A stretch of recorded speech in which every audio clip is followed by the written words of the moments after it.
Once upon a time, in the glittering, frantic heart of Lagos Digital, worked a young woman named Amara. She was an analyst, her desk stacked with data, her heart stacked with desperation. Her mother's medical bills were a hungry monster, and the company, her lifeline, was sinking into corporate quicksand. Amara overheard the chilling truth. A mole, a high-ranking executive, was feeding secrets to a rival, planning a hostile takeover. The rival was specifically targeting low-level staff for immediate layoffs. Amara's desperation snapped. She knew she needed immunity, a shield made of power. Chief Owolabi, the reclusive CEO, rarely spoke of his personal life, but the office whispered of a daughter lost to him years ago. In a daring moment of improvisation, Amara strode into a high-stakes board meeting and made the fateful declaration, "Father, I believe this proposal is flawed." To Amara's astonishment, Chief Owolabi did not call security. He studied her face, his own features crumpling with a sudden, devastating hope. His estranged, long-lost child had returned.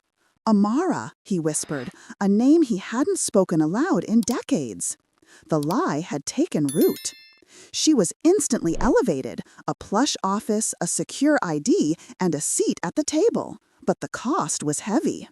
The executive who had planned the takeover, Mr. Idris, began to watch her. He knew she was a threat, whether she was the CEO's daughter or not.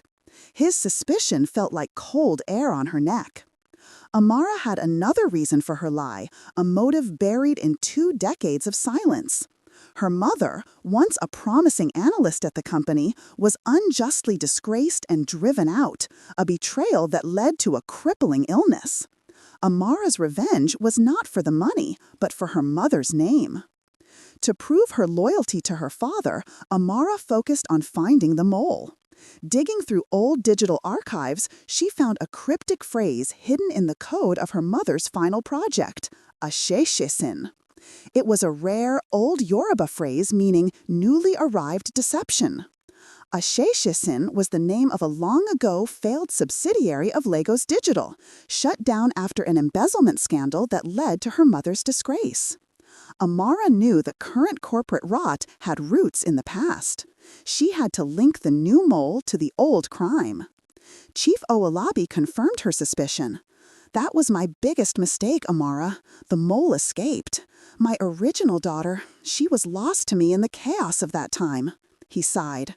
"The mole took the money and took my child, in a manner of speaking, forcing her mother to hide her away."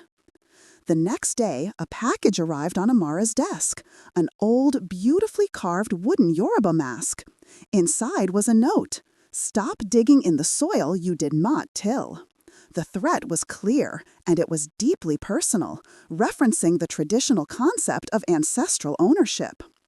Amara realized the mole wasn't just after the company. They were after Chief Owolabi's personal secrets, his life's regrets. She looked at the wooden mask. It was the same one depicted in an old office photo from 20 years ago. A photo of her mother's team with Mr. Idris standing right behind her. The mystery of the new mole and the old disgrace had merged into one face. Amara had found her mother's betrayer. But just as she prepared her proof, the glass door of her office slid open. A beautiful, elegant young woman stood there. "Hello, Father," she said. "I'm Zara." End of part 1. The Deeper Deception. The new arrival, Zara, was undeniably the CEO's true daughter. The resemblance was immediate and striking. Chief Owolabi was overjoyed, his attention entirely shifting. Amara felt the ground fall out from under her, her entire shield of power crumbling to dust. Mr. Idris seized the moment. He whispered to Zara about the imposter and set up a meeting with Chief Owolabi, presenting fabricated evidence of Amara's corporate espionage. Amara knew the truth. Her identity was now her greatest vulnerability. Amara knew she couldn't outrun the lie, so she decided to outsmart the villain. She sent an anonymous, encrypted message to Zara's private server, containing only the old photograph of Mr. Idris and her mother's team, with the cryptic word, a sheishin. The next morning, Zara confronted Amara, not with outrage, but with quiet, unnerving curiosity. "This photo," Zara said, pointing to the image of Amara's mother. "My own mother had a copy. She said this woman was the only one who ever tried to help my father before I was taken away." Amara confessed everything: her mother's disgrace, the illness, the corporate conspiracy, and her desperate protective lie. She saw a flicker of empathy in Zara's eyes. The real daughter had her own painful emotional backstory, years of feeling lost and unwanted, fueled by her separation. Together, the two young women, the imposter and the true heiress, realized Mr. Idris had orchestrated both the old scandal and the new takeover. His decades-old plot was finally reaching its climax. The core of his vengeance was not money, but the destruction of Chief Owolabi's entire legacy. They used the security clearances Amara had acquired through her deception to access the final piece of the mystery, a locked safe in Mr. Idris's office. Inside was a ledger detailing the original money transfer that had framed Amara's mother, all signed by Mr. Idris. Amara and Zara presented the ledger to Chief Owolabi. The truth was brutal. Mr. Idris had not only framed Amara's mother, but was the one who had covertly kept Zara's location a secret from the chief for years, prolonging his emotional torment. Idris's vengeance was complete calculated cruelty. Mr. Idris was arrested, his plot foiled by the unity of the two young women. Chief Owolabi, humbled by the complex truth and Amara's original intent, paid for Amara's full treatment and restored her name in the company records.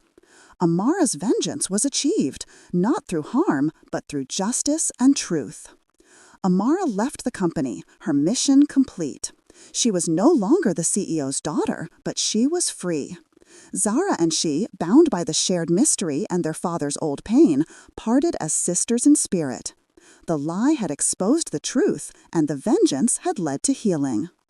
Amara returned to her village to care for her now recovering mother, using the financial assistance for her mother's long-term care. She planned to start her own data security firm, built on integrity. The emotional backstory was closed, the haunting vengeance transformed into quiet purpose. The story of Amara, the imposter, holds lessons for all who pursue justice in the face of despair. From this story, we learned 3 powerful lessons. Lesson 1. A necessary lie, driven by a desire for justice, can expose a greater truth than a convenient reality. Lesson 2. The most powerful revenge is not destruction, but the restoration of what was lost: a good name, a healed spirit, a balanced life. Lesson 3. Emotional backstories can haunt generations. The cycle of pain is only broken when the victim chooses to find the root and heal it, rather than simply deflect it. If this story gave you chills or made you reflect, don't forget to subscribe for more powerful tales, share it with your friends, and drop a comment about what you learned. Your support keeps these stories alive. Thanks for watching.